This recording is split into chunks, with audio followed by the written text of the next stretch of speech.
ఇప్పుడు కాళోజీ నారాయణరావు గారి జీవితం అంటే అదొక మహా గ్రంథం. దాంట్లోంచి మనం ఒక సినిమాకి కావాల్సిన మెటీరియల్‌ని తీసుకోవాలంటే ఒక కథారూపకంగా ఇప్పుడు మనం ఎన్నో సంఘటనలుంటాయి. ఆ సంఘటనలన్నీ ఒక కథారూపం లోపల ప్రేక్షకుడికి అర్థమయ్యే విధంగా మనం తీయగలిగే సామర్థ్యం ఉన్న సంఘటనలని తీసుకోవాలి. ఇప్పుడు ఆయన సపోజ్ ఉదాహరణకు చెప్తున్నాను. ఆయన ఆల్ప్స్ మౌంటైన్స్ ఇటలీలో ఆల్ప్స్ మౌంటైన్స్‌కి పోయాడని చెప్పి అంటారనుకోండి. ఒక సంఘటన ఉంటే. దాన్ని మన బడ్జెట్‌లో మనం తీయలేము. అటువంటి సంఘటనలను వదిలేయాలి మనం. లేదంటే ఇంకా ఏదైనా వేరే సంఘటన మనం తీయలేని సంఘటన ఉన్నప్పుడు దాన్ని వదిలేసి తీయగలిగిన సంఘటనలను ఒక దృశ్య రూపంలో పేర్చుకుంటూ పోయి ఒక జీవిత చరిత్రను ముందు స్క్రీన్ ప్లేగా రాసుకోవాలి. అది మాకు అంటే ఈ బయోపిక్‌లలో ఒక సౌలభ్యం ఉంది. ఒక కష్టం గూడా ఉంది. ఎందుకంటే లేని విషయాలు చూపించలేం. మనం మామూలు సినిమాలో ఏదైనా చూపించుకోవచ్చు. కథ మన ఇష్టం. దర్శకుడి, కథా రచయిత ఇష్టం. హీరో కొట్టినాడు, చంపాడు, మళ్ళీ పుట్టాడు, మళ్ళీ ఇవన్నీ ఏదైనా రాసుకోవచ్చు. కానీ బయోపిక్‌లో జరిగిన సంఘటనలనే చూపించాలి మనం. ఆ జరిగిన సంఘటనలను ప్రేక్షకులకు నచ్చే విధంగా ఒక ఆయన యొక్క వ్యక్తిత్వాన్ని ఆవిష్కరించగలిగే విధంగా మనం రూపొందించాలి. అందుకోసమని మాకు 2 ఇయర్స్ పట్టింది. మేము అందరినీ ఆయన జీవితంలో బతికున్న వ్యక్తులందరినీ మేము కలిసి మాట్లాడి ఆయన యొక్క మనకు తెలియదు ఆయన వ్యక్తిత్వం ఎట్లుంటాయో తెలియదు. ఆయన నడక, మేనరిజమ్స్, బాడీ లాంగ్వేజ్ ఇవన్నీ ఎట్లుంటాయో మనకు తెలియదు.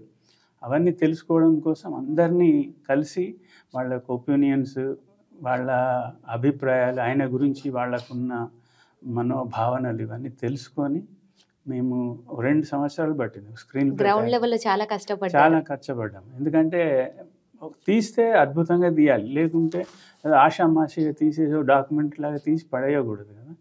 అది అందుకోసమని బాగా కృషి చేశాం మేము. అంటే ఒక ఛాలెంజింగ్‌గా తీసుకున్నారా మీరు ఈ బయోపిక్ తీస్తున్నప్పుడు? ఛాలెంజింగే. ఎందుకంటే మేము మొదలు పెట్టగానే కరోనా వచ్చింది 2 ఇయర్స్. అంటే ఒక సినిమా ఒక ఒరవడిలో ఒక స్పీడ్‌లో వెళ్ళిపోవాలి. ఒక 6 నెలల్లో కంప్లీట్ అయిపోవాలి. ప్రొడక్షన్ స్టార్ట్ నుంచి ముగింపు వరకు 6 నెలలు అయిపోతేనే దాంట్లో ఒక బిగింపు, ఒక టెక్స్చర్ ఉంటుందన్నమాట. 2 ఏళ్ళు ఇంట్లో ఉండేసరికి షూటింగ్ చేయలేని పరిస్థితి వచ్చేసరికి చాలా నిరుత్సాహపడ్డాం. చాలా నిరాశ చెందాం. దాంతో పాటు అంతకుముందు కొంత తీసాము. ఆ మధ్యలో మా ప్రిన్సిపల్ కెమెరామెన్ ఉన్నారు. రవికుమార్ నీర్లా అని. పాపం ఆయన చనిపోయారు. నాకు ఒక చెయ్యి విరిగినట్టు అయిపోయిందనమాట. ఆయనకు ఒక సినిమా ఒక సన్నివేశం గురించి, ఒక సీన్ గురించి చెప్తే ఆయనే దానికి తన అనుభవాన్ని, తన నైపుణ్యాన్ని జోడించి ఒక అద్భుతమైన సీన్ లాగా తీయగలిగే శక్తి ఉంది ఆయనకు. ఆయన సత్యజిత్ రే ఫిల్మ్ ఇన్స్టిట్యూట్‌లో ట్రైన్ అయ్యి వచ్చాడనమాట. ఆయనకు మంచి పేరుందనమాట. మేము సినిమాలో లైట్లు వాడలేదు, కాస్ట్యూమ్స్ వాడలేదు, మేకప్ వాడలేదు.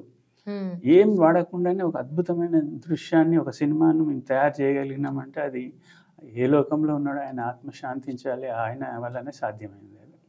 ఇది రిలీజ్ అయింది కదా! రిలీజ్‌కి సిద్ధంగా ఉన్నటువంటి సినిమానా ఇది? అంటే ఒక పార్షియల్‌గా రిలీజ్ చేశాము.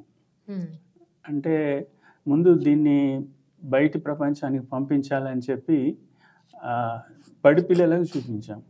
తెలంగాణ ప్రభుత్వ సహాయంతోటి మా మిత్రులు వేం నరేందర్ రెడ్డి గారు, రాష్ట్ర ముఖ్యమంత్రి గారి సలహాదారు సహాయంతోని డిపార్ట్మెంటల్ ఆఫ్ ఎడ్యుకేషన్ మరియు Telangana state film chamber of commerce, FDC వీళ్ళందరి సహాయంతోటి ఒక 25 థియేటర్లలో రాష్ట్రం అంతా స్కూల్ పిల్లలకు ఫ్రీగా చూపించాము. ఒక వారం రోజులు. తెలంగాణ, ఆంధ్రప్రదేశ్, తెలంగాణలోనే.